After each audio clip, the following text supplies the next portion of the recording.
जब न्यूक्लियर युद्ध पूरी तरह से फैल गया तो लगभग सभी शहरों में न्यूक्लियर रेडिएशन के कारण सब कुछ खाली हो गया। मागे ने हवा में फैली न्यूक्लियर धूल से बचने के लिए एक पहाड़ी घाटी में छुपने का फैसला किया। हर वीकेंड वो नीचे के छोटे शहर से सामान इकट्ठा करता और घर लौटकर तुरंत अपने शरीर को साफ करता।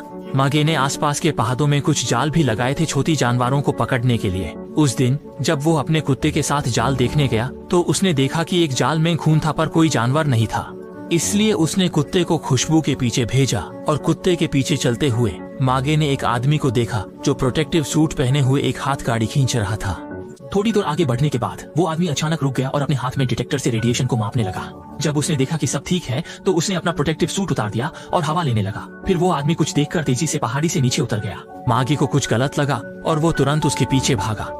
उसने देखा कि वो आदमी एक तालाब में अपने आप को साफ कर रहा था।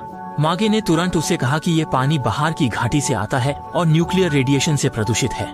ये सुनते ही जब वो आदमी तालाब से बाहर आया तो देर हो चुकी थी। रेडिएशन के असर से वो आदमी उल्टी करने लगा। उसकी हालत बिगड़ती देख मागे ने उससे अपने घर ले जाकर उसके शरीर को साफ किया और उसे एंटी रेडिएशन इंजेक्शन दिया। कुछ ही दिनों में मागे की देखभाल से यह आदमी जिसका नाम वट था धीरे धीरे ठीक होने लगा। वट एक इंजीनियर था जो पहले एक सरकारी बंकर में छुपा हुआ था। सूरज की रोशनी न देखने और छोटी जगह में बैंड होने की वजह से बंकर के लोगों में मानसिक समस्या होने लगी और आखिर में नफरत तफरी मच गई। इसलिए वट ने वहाँ से निकालने का फैसला किया। यहाँ चारों तरफ पहाड़ों से घिरा होने और विशेष भौगोलिक मौसम के कारण बाहर की हवा यहाँ नहीं आ सकती थी। मगे चाहता था कि वट यहाँ उसके साथ रहे क्योंकि न्यूक्लियर युद्ध के बाद से वो अकेला ही जी रहा था और अकेलापन उसके लिए बर्दाश्त के बाहर था। वट के पास कहीं और जाने का कोई वजह नहीं था, इसलिए वो यहीं रुक गया। आने वाले दिनों में वो दोनों मिलकर घाटी में खेती करते और फुर्सत के समय पास की छोटी नदी में कैंपिंग करते। एक दिन बात करते हुए मागे ने कहा कि उसका जनरेटर खराब हो गया था जिसकी वजह से पिछले सर्दी में वो लगभग मर गया था।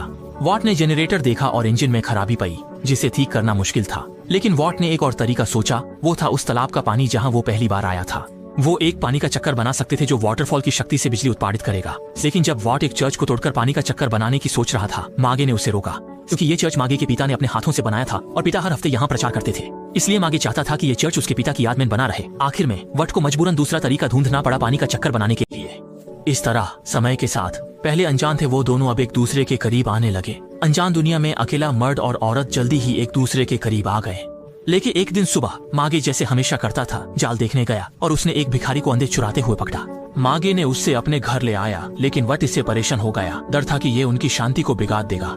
मागे ने वॉट से उस भिखारी का रेडिएशन चेक करने को कहा और वॉट के विरोध के बावजूद उसने उस भिखारी जिसका नाम क्रिस था को घर में रहने दिया।